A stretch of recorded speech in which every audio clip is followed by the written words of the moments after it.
Hello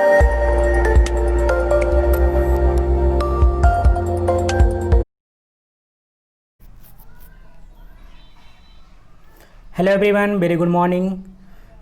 इस video में हम लोग पढ़ेंगे कक्षा 6 का साइंस चैप्टर नंबर 2 पदार्थ एवं पदार्थ के समूह। यहाँ पे लिख लीजिएगा पदार्थ एवं, ये गलत है, इसको इस प्रकार कर लीजिएगा।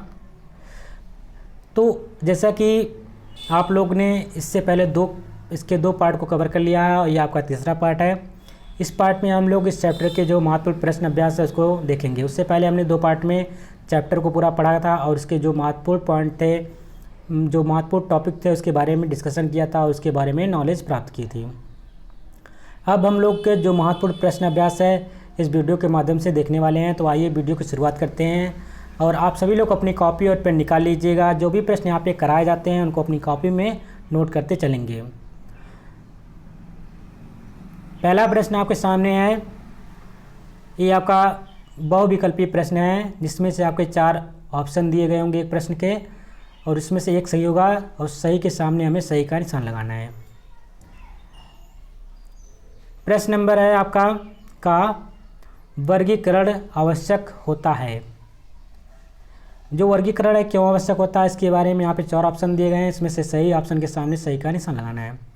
पहला तो वस्तुओं को व्यवस्थित रखने हेतु, दूसरा ऑप्शन है वस्तुओं एवं पदार्थों के गुणों को आसानी से समझने हेतु, तीसरा है विद्यालय के पुस्तकालय हेतु, जबकि चौथा ऑप्शन है सभी हेतु। यानी कहीं ना कहीं जो चारों ऑप्शन यहाँ पे दिए गए हैं सब सभी सही हैं। तो यानी हम कह सकते हैं option number 4 is the right answer, कि जो वर्गीकरण होता है कहीं ना कहीं वस्तुओं को व्यवस्थित रखने के लिए होता है। वस्तुओं एवं पदार्थों के गुणों को आसानी से समझ सके इसलिए उनको वर्गीकृत करना आसान होता है। और विद्यालय के पुस्तकालय हेतु, अगर हमें पुस्तकालय में अगर देखते हैं तो कहीं ना कहीं अलग अलग कक्षाओं के, अगर मान लीजिए हमको 6 की बुक ढूंढनी होती हैं तो कहीं ना कहीं एक वर्ग दिया रहता है कि वर्गीकृत करके दिया रहता है कि यहाँ पे 6ठी की बुक मिलेगी, यहाँ पे 7वीं की मिलेंगी, यहाँ पे 8वीं की, यहाँ पे आपको कहानी की किताबें मिलेंगी, यहाँ पे समाचार पत्र मिलेगा। इस प्रकार से आप पुस्तकालय में जब भी जाते हैं तो इस प्रकार से, यानी जब आपका लाइब्रेरी होता है वहाँ पे अलग अलग बुकें इसी प्रकार से रखी रहती है, जिससे आप आसानी से बुक को छांट लेते हैं और आसानी से पढ़ करके फिर वहीं पर रख देते हैं। तो ये कहीं ना कहीं जो वर्गीकरण इसलिए आवश्यक है कि हम हर चीज़ को आसानी से ढूंढ सकें, आसानी से उस जगह पे रख सकें। प्रश्न नंबर खा है इसमें, किसी द्रव को गर्म करने पर वह बदल जाता है। मान लीजिए कोई द्रव है, हमने बताया था अगर गर्म करते हैं तो किस में चेंज होता है। जो द्रव होता है गर्म करने पर ठोस में चेंज होगा, ये तो हो नहीं सकता है। गैस में हो सकता है, इसमें किसी में भी नहीं, और जल वाष्प में। तो अगर हम किसी द्रव को गर्म करते हैं तो किस में चेंज होता है, गैस में। तो यानी इसका राइट आंसर हो जाएगा ऑप्शन नंबर 2। प्रश्न नंबर गा है, गैस को किसी बर्तन में रखने पर वह, पहला ऑप्शन है उसकी तली में बैठ जाएगी, दूसरा ऑप्शन है उसमें पूरी तरह फैल जाएगी, तीसरा ऑप्शन है उसके केवल ऊपरी हिस्से में फैलेगी, या चौथा ऑप्शन है उसको खाली कर देगी। तो आप किसी गैस को किसी बर्तन में रखेंगे तो देखते हैं जो गैस होता है पूरा स्थान घेर लेती है, उसके पूरे बर्तन में फैल जाती है। आपको बताया था गैस के वहाँ पे आपके पार्ट में बताया गया था कि गैस के अणु होते हैं बहुत दूर दूर होते हैं और उनके अंदर जो आकर्षण शक्ति होती है नगण्य होती है, यानी कि ना के बराबर होती है। और जिस स्थान में उसको रखा जाता है, जिस स्थान पे उसका उसी का आयतन ले लेता है, उसी का शेप एंड साइज उसी तरह का हो जाता है जिस भी स्थान में इसको डाला जाता है, जिस भी बर्तन में डाला जाता है। तो इसका राइट आंसर हो जाएगा ऑप्शन नंबर 2, यानी कि उसमें पूरी तरह फैल जाएगी। प्रश्न नंबर घ है, पदार्थ की निर्माण इकाई है। कोई भी पदार्थ की सबसे छोटी इकाई क्या होती है। इसे मान लीजिए आप मकान बना रहे हैं तो कि मकान की सबसे छोटी इकाई होती है ईंट। उसी प्रकार कोई अगर पदार्थ बना होता है उसकी सबसे छोटी इकाई कौन सी होती है उसके बारे में हमको बताना है। आप देखते होंगे इस प्रकार से ईंट आपका होता है। तो जो ये आपका ईंट होता है सबसे छोटी इकाई मानी जाती है किसी भी मकान के निर्माण में। उसी प्रकार से अगर हम बात करते हैं पदार्थ की, तो पदार्थ की सबसे छोटी इकाई मार क्या होता है, परमाणु होता है। परमाणु किन चीज़ों से मिलकर बना होता है, 3 चीज़ें होती हैं इसमें, इलेक्ट्रॉन होता है, प्लस प्रोटॉन होता है, प्लस न्यूट्रॉन होता है। अब परमाणु सबसे छोटा अविभाज्य कण है, अब इसको एकदम तोड़ा नहीं जा सकता, इससे छोटा नहीं किया जा सकता है। तो आपने देखा था इसमें इलेक्ट्रॉन पॉजिटिव चार्ज था सॉरी इलेक्ट्रॉन नेगेटिव चार्ज था, प्रोटॉन पे पॉजिटिव चार्ज था और न्यूट्रॉन पे कोई चार्ज नहीं था, यानी कि उदासीन था या न्यूट्रल था। तो हम कह सकते हैं जो पदार्थ की सबसे छोटी यानी कि इकाई जो है वो क्या है, परमाणु है। इसके बारे में हमने वहाँ पे डिस्कशन किया था। वेरी इंपॉर्टेंट चैप्टर था। हमने बोला था कि कई चीज़ें इसमें से कई बार एग्जाम में पूछा जाता है, आपके कॉम्पिटिटिव एग्ज़ाम जो होते हैं वहाँ पर भी पूछा जाता है। तो आप ये ना सोच के चलिए सिर्फ हम क्लास 6 का पढ़ रहे हैं, इसको भी ध्यान में रखना है कि अगर हम किसी भी कंपटीशन एग्ज़ाम की तैयारी कर रहे हैं तो जो प्रश्न पूछे जाते हैं कहीं ना कहीं जो बेसिक आपका होता है यही सबसे बनता है। तो आपको इस माध्यम से पढ़ना है। और ख़ास तौर से वो लोग होते हैं जो बीटीसी, डीएलएड या क्या नाम है बीएड कर रहे होते हैं, तो उनका जो लेसन प्लान बनाना होता है तो इन्हीं क्लासों से आपको लेसन प्लान बनाना होता है। तो और आपको जो बच्चों को पढ़ाना होता है तो जो भी प्रश्न उठाए जाते हैं, पूछे जाते हैं, तो यहीं से आप उन सब प्रश्नों को भी बना सकते हैं।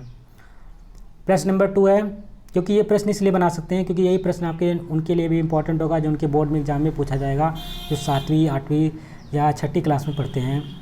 तो उनके लिए भी बेनिफिशियल होगा और आपके लिए भी बेनिफिशियल होगा। कहीं ना कहीं आपके कंपटीशन के लिए भी ये इंपॉर्टेंट क्वेश्चन हो सकते हैं और यहाँ से एग्ज़ाम में पूछे ही जाते हैं। 100% श्योर है तो क्वेश्चन आते ही आते हैं। आप कभी भी एग्जाम में उठा के देख लीजिएगा।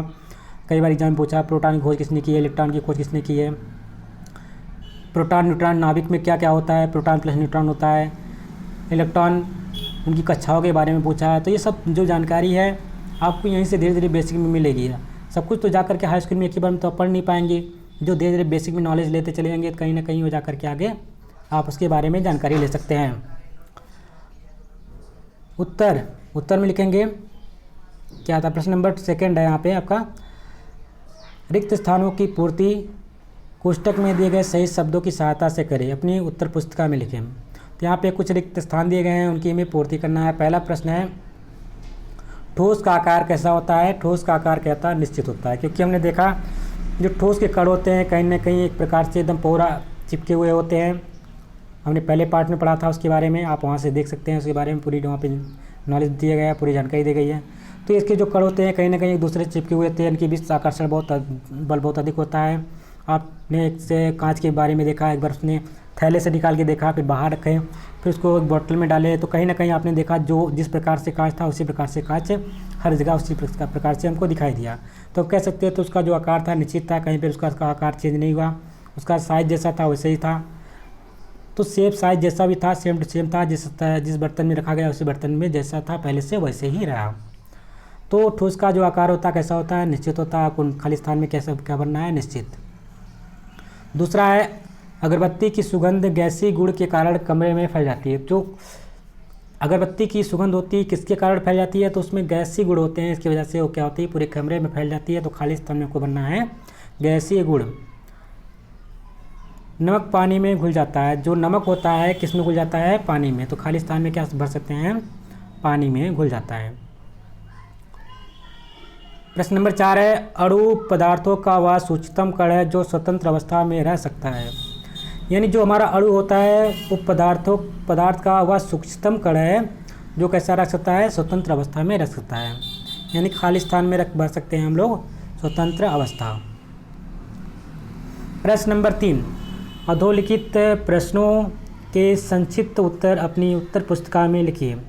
यहाँ पे कुछ प्रश्न दिए गए हैं जिसका संक्षिप्त उत्तर में प्रश्न अपने उत्तर पुस्तिका में लिखना है, अपनी कॉपी में नोट करना है। पहला प्रश्न है पदार्थ की 3 अवस्थाओं के नाम लिखिए। तो बताया गया था आपको पदार्थ की 3 अवस्थाएं कौन कौन सी होती हैं, ठोस, द्रव और गैस। यानी कि हम कह सकते हैं पदार्थ की 3 अवस्थाएं कौन कौन सी है, ठोस है, द्रव है और गैस है। ठोस के कण बहुत पास पास होते थे और उनका आकार आयतन और आकार निश्चित होता था। इसी प्रकार थोड़े से दूर दूर के होते थे। और अगर गैस की बात करते हैं तो उनके जो कण होते हैं बहुत दूर दूर होते थे, उनमें कोई आकर्षण बल नहीं होता है। तो इन तीनों चीज़ के बारे में वहाँ पे पूरा डेफिनेशन के साथ पढ़ा था। अगर आपने नहीं देखा इस वीडियो को तो उस वीडियो को आप जरूर जाके देखिए एक बार। प्रश्न नंबर खा पदार्थ की उस अवस्था का नाम लिखिए जिसमें पदार्थ का आयतन और आकृति दोनों निश्चित होते हैं। तो आयतन और आकृति कब निश्चित होते हैं, जब अगर आपको ठोस, द्रव और गैस के बारे में उसके डेफिनेशन के बारे में पूरा पता रहेगा तो आसानी से क्वेश्चन का आंसर आप दे सकेंगे। तो पदार्थ की ठोस अवस्था में पदार्थ का जो आयतन होता है और आकृति कैसे होती है, निश्चित, क्योंकि उनके जो अणु होते हैं बहुत पास पास होते हैं और उनका जो आयतन और आकृति होता है एकदम सेम, एकदम निश्चित होता है, उनमें कोई चेंजेस नहीं आते हैं। प्रश्न नंबर गा है, पदार्थों के वर्गीकरण से क्या तात्पर्य है। तो आपको अभी पहले ही प्रश्न में आपने देखा क्यों हम वर्गीकरण करते हैं किसी भी पदार्थ का। तो उत्तर उसी के आधार पे हमको देना है। उत्तर में लिखेंगे, पदार्थों को उनके समान लक्षणों के आधार पर अलग अलग समूह में व्यवस्थित करने की क्रिया को वर्गीकरण कहते हैं। यानी उसके अलग अलग जो उनके लक्षण होते हैं उनके आधार पर अलग अलग समूह में व्यवस्थित करने की जो क्रिया होती है वही क्या कहलाती है, वर्गीकरण कहलाती है। अगला प्रश्न है, पारभासी किसे कहते हैं। तो यहाँ पे गलत लिखा है, क्या होगा,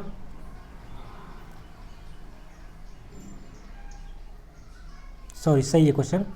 यानी कि जो क्वेश्चन यहाँ पे दिया गया है, पारभासी किसे कहते हैं, वे पदार्थ जिनके द्वारा धुंधला या आंशिक रूप से आर पार देखा जा सकता है वे पारभासी कहलाते हैं। जैसे कि तेल लगा कागज, पेंट लगा कांच, ये सब क्या कहलाते हैं, पारभासी।